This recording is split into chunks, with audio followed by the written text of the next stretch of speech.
We are all works of art, written by Mark Sparing, illustrated by Rose Blake, and read with permission from Gibbs and Smith Publishing. Our faces may seem angular, with noses all askew.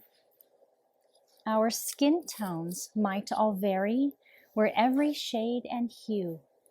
Some people think we look surreal, and frankly, yes we do.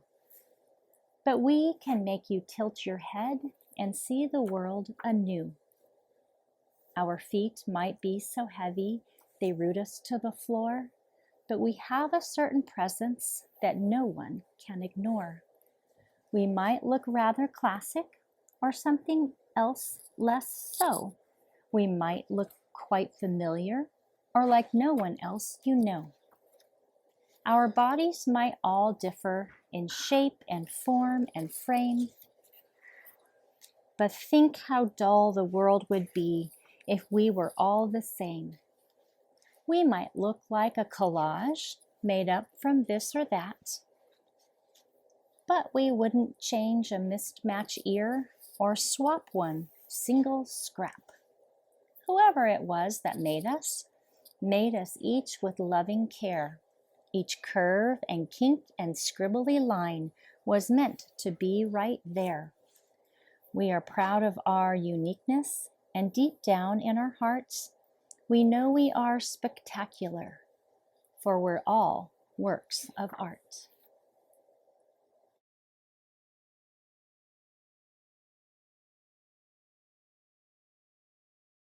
We are all works of art. Do you know what a portrait is? A portrait is a painting or a drawing or a photo of someone's head and face, and often includes their shoulders. A portrait can be of a favorite person, someone in your family, a pet. You could even do a portrait of your pet, or you could do a self-portrait. A self-portrait is when you look carefully at your own face and the shape of your head and the features on your face and draw yourself. That's what we're going to do today. We're going to do a self-portrait. I'm going to show you some pictures of famous artists who've done their own self-portraits first before we get started. For this lesson, you will need a pencil and a Sharpie or a black marker. I'm going to draw with a Sharpie so that you can see, but you may want to draw with your pencil first and then outline later with a Sharpie or a black marker. I'm going to use crayons to finish my self-portrait, but you can use colored pencils or markers or even watercolor paint. And I'm going to draw on my drawing pad. So this is just regular paper. It's a little bit heavier than copy paper, but copy paper would work. If you're going to use watercolor, you'll want to use watercolor paper from the watercolor pad. All right, let's get started. Here are some famous artists and their portraits. The first one is Pablo Picasso. The second one is Vincent van Gogh. Then there's Rembrandt. And then this beautiful painting, self-portrait of Georgette Chen. This is a portrait that a young girl made on her own.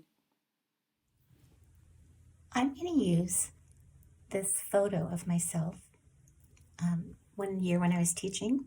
This is actually a portrait. It's a photo that is taken at school. You probably have some of these too, and you can use one as well.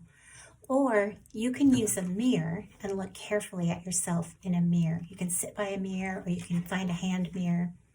But I think this one will be easier for me to use while I show you how to draw a portrait. One thing I want you to notice is how much of my head and shoulders fill up the whole page. And so when I'm drawing, I want to think about how much of this is all filled in. So you can see that my head starts pretty near the top. And it's not just my head, but it's my hair that starts. So I'm going to start with just the shape of my hair, and I'm going to draw with a Sharpie so that you can see. You can start with your hair or you can start with your forehead. It's up to you, but I'm going to start with this shape of my hair, and then I'll go back and start adding in the details. All right, I'm going to get started. I'm going to think about my paper. I'm going to think about the whole paper. And I know that my head is all the way up here at the top. Maybe I'll just put my photo right there so I can see it. And I'm going to start looking at the shape of my hair. So I can see that my hair comes all the way down the side. Now, hair is not perfect, so it's not going to be perfect. And it comes all the way down here. Then I'm going to go back up here. I see that I've got a part here. I'll just do a little bit of that thing, and we'll just come around here, and we'll add this part right here. Okay. Now I've got the shape of the outside shape of my hair. I'm going to go back and I'm going to work on the inside shape of my hair. So starting here, I'll notice that it gets a little thicker at the bottom. Doesn't have to be perfect. And then we'll go over here and we'll do the same thing over here. And I notice that it kind of flips up over here. All right, so now I've got the shape of my hair and the inside. And now I'm ready to think about where my chin comes. Now, I don't have a pointed chin. I've got a very round chin. It almost looks like it's lopsided.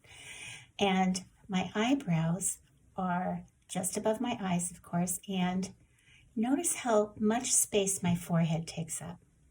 A lot of us try to draw our eyes too high because we don't actually look and see how much space our forehead takes up. So I'm going to kind of look at this and think about just my chin now. Just going to come down here and do my chin. And so I see that my hair is right at my shoulders. Maybe I'll add the shoulders first. That will help me give some perspective. And they're going to come right off this sheet because I need all that space. And then we'll add the rest of my sweater here and my necklace in a minute. All right, here's my forehead. And I know that my chin is just above the bottom of my hair. So I'm going to come down here and I'm going to add my round chin. And then I'm going to come up here. There we go. So far I've got just the shape of my face and the shape of my hair and my shoulders. Okay, I noticed that my sweater comes down like this. And it comes down, let's see, it comes down right by my hair, like this. Remember, it doesn't have to be perfect. It's just going to look like your sweater anyway, or your clothes, whatever you happen to be wearing. And then I'm going to notice here that I can see part of my neck coming down there, and here too. There, and we'll connect those. Okay, so far so good. All right, now, I want you to take a pencil or a pen, something, and measure your face. And you'll notice that a third of your face, 1/3, is all forehead. The second third is the space where your features are, your eyes, your nose, and your mouth. And then usually, almost a third, is your chin. So I'm going to come down here and I'm going to look at this and I'm going to think, oh, look, that my pen fits perfectly. I'm going to think, oh, there's the third. I think my eyebrows are going to come all the way down here. Okay. Now I'll go back and add some details on those eyebrows in a second. And then there's my eyes underneath. Eyes are usually shaped like almonds, and I never do a good job of making them perfect, but hopefully they'll look a little bit like my eyes. Inside there's the iris and the pupil. We're going to just leave that the way it is for right now. I'll come back and do the colors later. Maybe I'll add that. Okay, you can do that with a pencil. And then I'm just going to add a little bit of an eyelid here. Just another little line above that curve there. Okay, so far so good. And then I'm going to make these a little bit more defined with some back and forth motions like this. All right. And now I'm going to see if I can add my nose. Now you'll notice that I've got this little line that comes down this way. That's because the light is coming from this side. And so there's more of a shadow here. But I know that I want this whole area to kind of fill up with just my features. So I'm going to go ahead and come down right here by my eye. Come down here. And I'm going to make a little mark there, and then my nose has a kind of a round bump there, right there. And then I'm going to make another little nostril right there. There's my nose, kind of my nose. And I've got, there's my cheekbone. So I'll make a little cheekbone. Maybe you have that, maybe you don't. And now I'm ready to add my mouth. Now, not very far below, you can see, do some measuring. It's just below. So I have a little dent in between my, under my nose, between my mouth. You can look very carefully. I'll bet you have one of those too. And I'm just going to start with thinking about how far across my face my mouth goes. Some of you have way bigger smiles than I do. There's my top lip, and then my bottom lip is a little bit bigger. All right, so far so good. And then I've got this little shadow here on my chin. All right, I kind of like that. Looks a little bit like me. And if I want to, I can come back here and make this line a little bit more defined. Noses are not easy to draw, but that's okay. You can practice on a scrap of paper until you get a nose that you really like. One thing I want to do is add some details on my sweater. And you can do that too. Maybe you're wearing a t-shirt or a jacket. Maybe you're wearing a beautiful dress. You can add any of those details. You'll notice in here that there's a shadow behind my hair. When I color that in, I'll probably do something kind of dark back there. All right, I just drew a picture of my face. That's a self-portrait. That looks a little bit like me. I am ready to do some coloring, and you might be using other materials, but I'm going to use crayons for this one. And you know, maybe you'll want to do more than one portrait and try different materials to give it color. Or maybe you just want to do a black and white. Remember, if you've drawn this with pencil, you're going to want to go over this now with some sort of marker. If you want to, you don't have to. You can just color it in or use markers, colored pencils with your pencil lines. It's all up to you. You're the artist. So my eyes are blue, so I'm going to go ahead and add the blue around there. You go ahead and check out the color of your eyes. Remember, we're all works of art. And then my hair has lots of colors in it right now. So I'm going to start with light brown and just go ahead and fill all this in with the light brown. And then I'll go over it with some darker colors and maybe some yellow or gold or gray, all the colors. I've got lots of colors in my hair right now.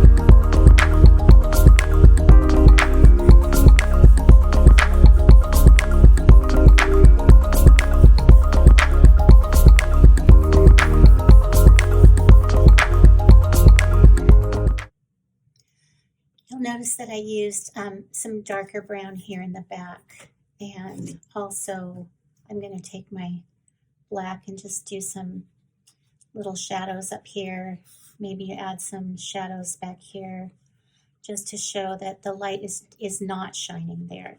Shadows are really important. And now we can talk about, let's see, my mouth is pretty just pink, so I'm going to use pink, but some of you might have red lips. Mine are just kind of pink or kind of, and they're a little bit shiny in here. I probably had some lip gloss on. And then I'm going to think about the color of my skin. Now I have a flesh color, but I also have some pink in my skin.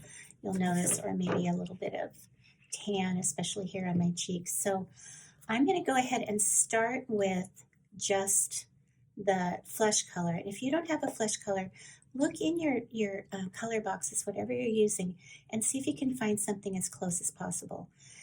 Or you can have a lot of fun with a self-portrait and you can make purple skin or you can make red skin or green skin or blue skin. You can have a whole lot of fun. This one, this self-portrait for me is just going to be kind of a regular self-portrait.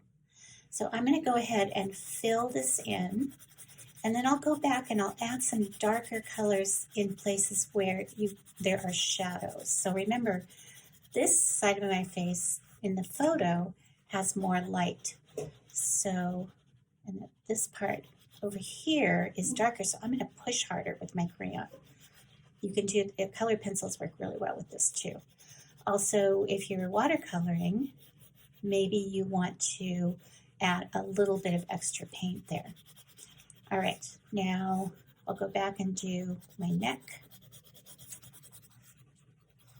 And I think I should add the shirt that I had on under this. There you go, that shirt. And do the neck. And you'll notice that there are some places that are a little bit darker, where the shadows are and where the light's not shining. Artists look at all those little details. And my chin is kind of making a shadow over my neck there as well. And then of course I've got this little funny cleft in my chin there. All right, now I'm going to just add a little bit of pink over the top of that. Should use the side of it, okay? Just to show that I've got some pink in my cheeks. There we go. And then maybe a little bit of shadow under my eyes here. And maybe over my eyes as well. Okay, I'm pretty happy with this. I might finish my sweater, see if I can find a color that I like. I might change the color of my sweater. You can change any of these things. And remember, you want to add details, you can go back with your pen or your crayons and you can add some details. I can add some lines to make my hair more defined. You can do that. If your hair is dark, you can use a darker color to make those lines, right? And you can try again and again, or you can try drawing a picture of someone in your family. So many different opportunities to learn how to do portraits and self-portraits. All right, I'm going to finish with the sweater and call this good. Have lots of fun with this lesson. Thanks for joining us. See you next time. You'll notice that I've added some details to my self-portrait. One thing I wanted to remind you of is that if you don't have hair covering your ears like I do, you're going to want to add your ears. And so if you put your fingers right on the corner of your eyes and then move them toward the side of your head, you'll find the top of your ears. And that's a really good signal of where to always start drawing your ears. Now you couldn't see my ears because of my hair, but I did put an earring because I usually have earrings in, so you could see that my ear starts here and comes down this way. The other thing that I've added is some eyelashes. I don't have really long eyelashes, but I wanted to add them to give some definition to my eyes. So look carefully at yourself before you're all finished and see if there's any other little details you might want to add. Happy portrait drawing!